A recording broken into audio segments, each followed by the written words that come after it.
menos de 24 horas antes de ir al Congreso. Alejandro Falco, sí, buenas noches, ¿cómo le va? ¿Qué tal? ¿Cómo le va? Bueno, su impresión de este lamentable hecho, la muerte de un fiscal federal que había presentado una denuncia contra la presidenta, el canciller, etcétera, etcétera.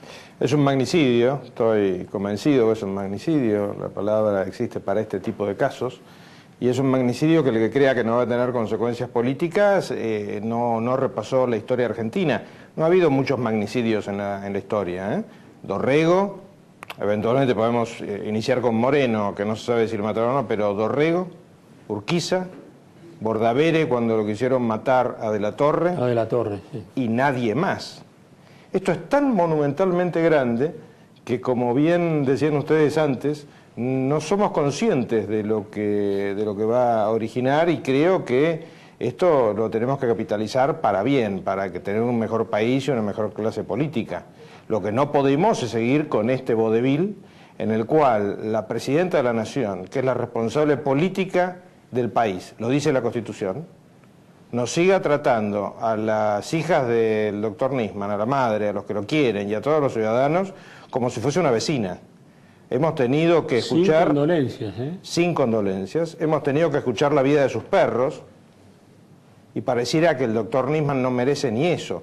La doctora Kirchner no debe usar la cadena nacional, tiene que dar una conferencia de prensa.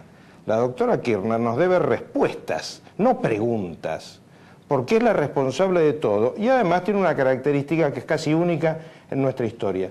Todos los presidentes, vuelvo a la historia, todos los presidentes tuvieron condicionantes, ninguno hizo lo que quiso, ni Mitre, ni Roca, ni Perón. Doctor, la doctora Kirchner hace lo que quiere y todo lo que se hace o deja de hacer en el gobierno es por orden de ella, no puede hacer como que esto es problema de otro. ¿Por qué cree usted que fue un magnicidio?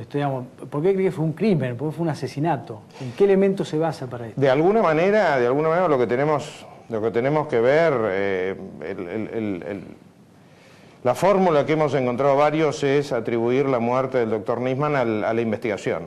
Esto es evidente, o sea, el doctor Nisman no era un depresivo que estaba mal de amores, era un fiscal que acababa de acusar a la presidenta y a un grupo de sus funcionarios más importantes de haber realizado un operativo que tenía como primer fin el encubrimiento, decía en una acusación, hacer un encubrimiento de los responsables del mayor atentado de la historia argentina, y se refirió a algo que está pasando desapercibido, pero conviene que nos detengamos un momento.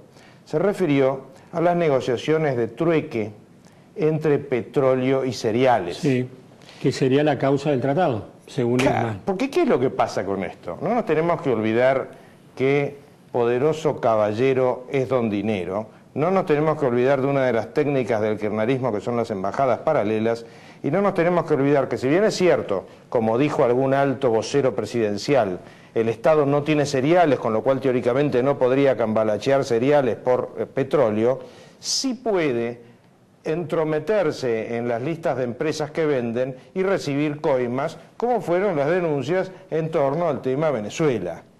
Y ahí hay mucha tela para cortar, porque estoy absolutamente convencido que Nisman, desgraciadamente, se acercó demasiado a los verdaderos poderes negros de la Argentina. Doctor, la justicia argentina, tal como está, golpeada, vituperada, ¿está en condiciones de desentrañar la verdad en torno a lo de Nisman?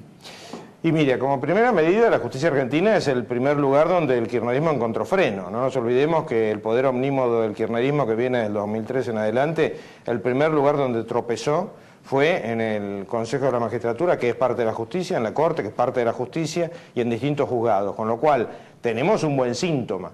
No nos olvidemos que el doctor Nisman era parte del sistema judicial, por supuesto a través del Ministerio Público, pero parte del sistema judicial. Yo espero que la justicia cumpla el rol que tiene, pero para esto es importante convocar a la gente, a todos nosotros. Recondo siempre dice, Ricardo Recondo, el presidente de la Asociación de Magistrados, siempre dice algo que me parece clave. Los jueces son personas comunes, sometidas a veces a situaciones extraordinarias. Es natural que un juez, que un fiscal sufra presiones, sufra miedo.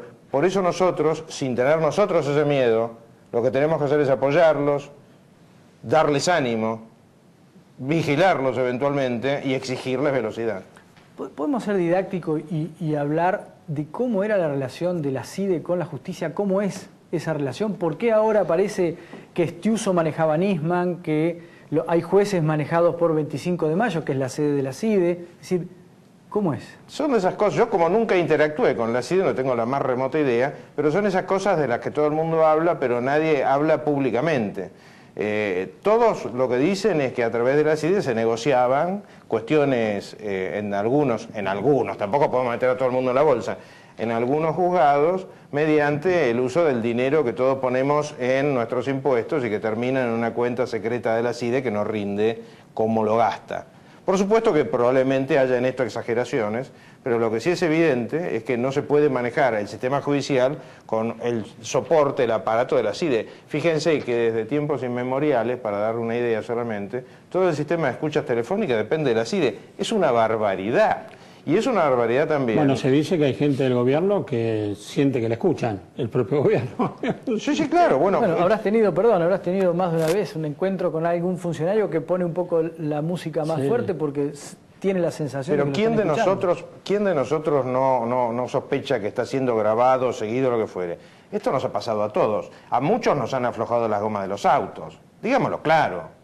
Lo que pasa es que uno no puede andar diciendo esto todo el tiempo, pero cuando se empiezan a chequear historias y contrahistorias, uno empieza a ver que hay como un mundo negro en la Argentina. Ahora, doctor, tiene que terminar. Es formidable la campaña oficial contra la denuncia de Nisman. Sí, curioso, ¿no? Porque la denuncia ni siquiera... que la dan por caída. Ni siquiera ha tenido trámite, todavía no se empezó a ¿Usted cree que quieren obviamente condicionar al hijo o al juez que sea? Obviamente, la presidenta y todos los funcionarios que están diciendo eso están violando el artículo 109 de la Constitución Nacional. Ayer, digamos, nosotros no tenemos un problema de normas, porque las normas están, el tema es que no las respetamos. La presidenta y todo el Poder Ejecutivo tienen prohibido entrometerse en las cuestiones judiciales. Bueno, lo están haciendo todo el tiempo. La presidenta decía a quién había que investigar. Claro, lo están haciendo oficialmente. Eso es lo que es pavoroso, que lo están haciendo de manera amplia. Yo comentaba, no quiero tomarles más tiempo, pero yo comentaba el otro día en una charla que esto es bastante peor que Watergate. En Watergate era un tema de escuchas entre políticos, en definitiva, que a nosotros no nos impresiona mucho. Al fiscal lo echaron y no mucho más que eso. Acá hay el atentado más grande de la historia argentina, 85 muertos y cientos de heridos terribles. 20 años, 21 sin novedades. Exactamente. Al fiscal no lo echaron, lo mataron y pareciera que nos lo tomamos con una bonomía. Como si no hubiera pasado nada. Como si no pasara nada. ¿Y qué? ¿En 10 días esperan que el tema desaparezca de los medios?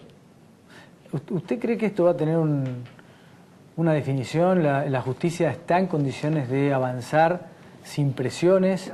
Si hay muchos quienes han hablado estos días con miembros de la investigación, lo que señalan es que tienen mucho temor por las presiones que están siendo sometidos.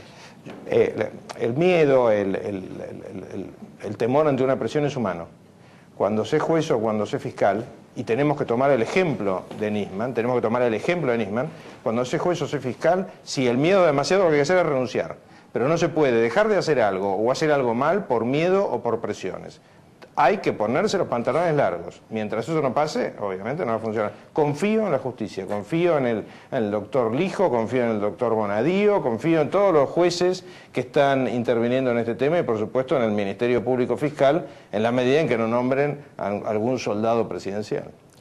Muchas gracias por haber venido, doctor. Muchas gracias a ustedes. Jorge, voy a dar unos datitos políticos y volvemos y conversamos. ¿Te parece? Sí. Va a estar con nosotros Ricardo Alfonsín.